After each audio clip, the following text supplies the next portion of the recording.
Être avocat pour des victimes, alors qu'on soit en violence conjugale ou que l'on soit pour des agressions sexuelles ou violences sexuelles en général, adultes ou mineurs, ça ne s'improvise pas.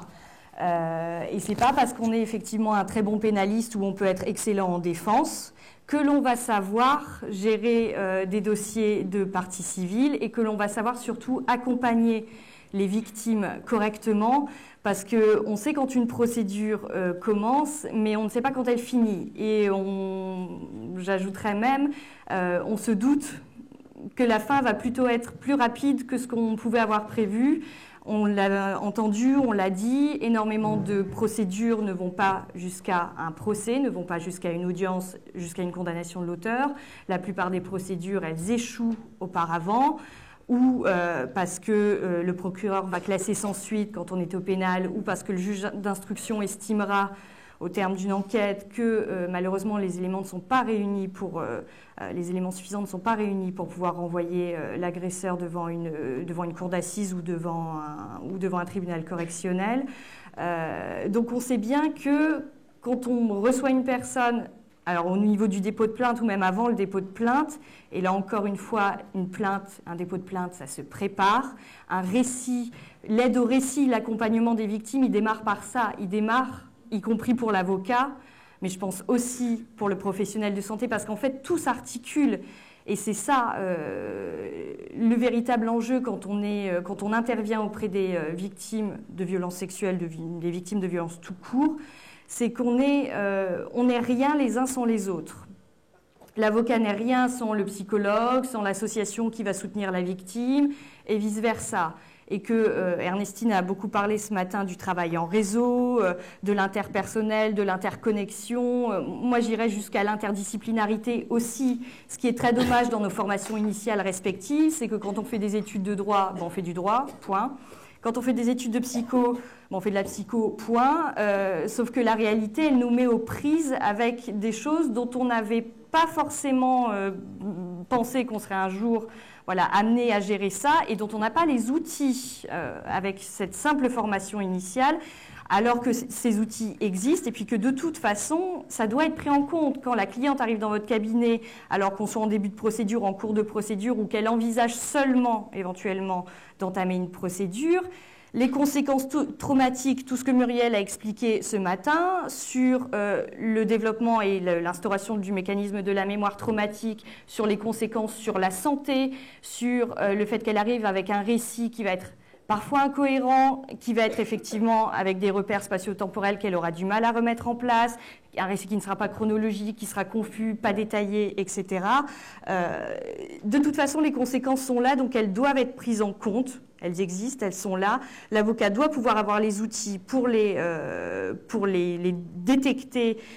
et surtout savoir comment on fait avec ce genre de dossier, comment on fait pour que ça passe quand même au niveau pénal, parce que tout l'objectif sur les violences sexuelles va tourner autour de la notion de contrainte. Comment on va réussir à établir la contrainte qu'a mis en place l'agresseur pour arriver à ses fins, et ce qui va expliquer aussi l'état dans lequel est la victime au moment où vous la recevez et au moment de la procédure. Donc tout s'articule, tout s'interpénètre, et on doit travailler ensemble en réseau, l'avocat, le psychologue, les associations qui aident les victimes, tout type d'aidants ou d'aidantes autour des victimes, pour pouvoir faire en sorte que cet accompagnement soit le plus positif possible pour la victime, y compris si on ne va pas jusqu'au procès. Et moi, c'est ce que je dis toujours, l'objectif, parce qu'on sait qu'on n'aura pas forcément une audience au bout, que peut-être que malgré tous les efforts qu'on aura fait, et même si on aura fait de son mieux, le type n'aura jamais de compte à rendre, n'aura jamais à répondre de ses actes devant la justice, mais il faut mettre en œuvre tous les moyens possibles et se dire, voilà, cette procédure, je l'aurais tentée, et même s'il n'y a pas de procès, il faut pouvoir en tirer un maximum de bénéfices quand même pour la victime. Et donc l'accompagnement et tout ce chemin qu'on fait ensemble avec les victimes, il est aussi important, j'ai envie de dire, voire même plus, que l'issue de la procédure. Donc la formation des avocats, bien évidemment, elle est indispensable. Le travail en réseau, il est indispensable. Et moi, ça m'arrive même de faire des réunions communes avec déjà, moi, de principe, effectivement, je ne me lance pas dans une procédure pour viol ou agression sexuelle, un dépôt de plainte, etc., une procédure pénale, s'il n'y a pas un avocat ou s'il n'y a pas une association pour soutenir la cliente, parce que juste toute seule, c'est pas possible. Et vous avez des tas de confrères qui parfois vous disent « Attendez, moi je ne suis pas psychologue, je ne suis pas assistante sociale, moi je ne suis pas là pour écouter ». Eh bien si, il faut quand même faire un minimum d'efforts, il faut quand même apprendre les outils nécessaires pour savoir gérer ce genre de dossier, parce que c'est essentiel et que c'est comme ça qu'on fait un bon travail et qu'on ne se retrouve pas avec des audiences comme celle qu'a décrite Madame Guyot. Et parce que je suis également membre du collectif national pour les droits des femmes, moi je voulais juste revenir rapidement sur le cadre légal, parce que Ernestine en a parlé ce matin, un projet de loi va être adopté, un projet de loi du gouvernement sur l'égalité femmes-hommes, très général, avec quelques dispositions sur les violences faites aux femmes. C'est clairement un projet qui est insuffisant encore aujourd'hui pour prendre en charge correctement et pour permettre un véritable saut qualitatif dans l'accompagnement et dans la prise en charge globale des femmes victimes de violences. Même si c'est une avancée et on se satisfait toujours, bien sûr, on salue toujours les avancées. Le collectif national pour les droits des femmes était à l'origine d'un dépôt, de la rédaction et d'un dépôt d'une première loi cadre contre les violences faites aux femmes il y a quelques années. Ça avait abouti, bon an, mal an, avec beaucoup de coupes, bien évidemment, dans le texte initial, à l'adoption de la loi du 9 juillet 2010. Aujourd'hui, on voit clairement les limites des mécanismes qui ont été mis en place, notamment les limites aussi de l'ordonnance de protection, puisque c'est la mesure phare de cette loi. C'est pourquoi nous revenons à la charge, parce que le travail n'est pas terminé, et que même si le gouvernement nous dit, bon, écoutez, dans un premier temps, on fait ça, et puis s'il faut refaire dans quelques années une nouvelle loi sur les violences, on la refera. Non, à un moment, poser des rustines, ça ne suffit pas. Et c'est un véritable changement, une véritable révolution, comme on a pu l'entendre,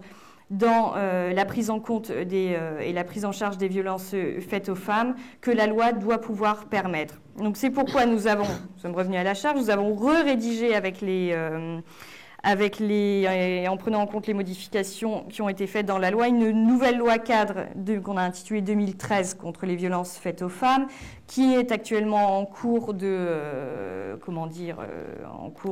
d'observation au Sénat et à l'Assemblée, et qui va être déposée, je pense, dans les semaines qui viennent. C'est juste une question de timing, qui reprend, alors je ne vais pas aller en détail parce qu'on a peu de temps, qui reprend notamment tout le champ de la prévention, qui a été totalement squeezé dans la loi du 9 juillet 2010. Le champ de la prévention, de la formation des professionnels, ça on est tous d'accord là-dessus, de la détection et du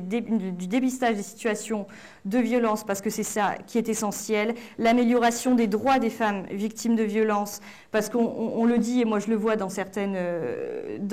audiences correctionnelles, quand vous avez des procédures qui ont été faites un peu rapidement, une comparution immédiate, ça peut aller très très vite, et que le magistrat pose la question à la victime, bon, est-ce que vous voulez vous constituer partie civile, et là que vous voyez que la victime est totalement perdue tout simplement parce qu'elle ne comprend pas ce que ça veut dire, parce que personne ne lui a expliqué et parce qu'elle n'a pas eu l'opportunité d'avoir le conseil d'un avocat compétent, j'ai envie de dire. L'information, le droit à l'information et les droits des femmes victimes de violences doivent être encore améliorés parce qu'ils sont encore insuffisants. On a brièvement parlé des femmes étrangères tout à l'heure. Le droit au séjour des femmes étrangères ou demandeuses d'asile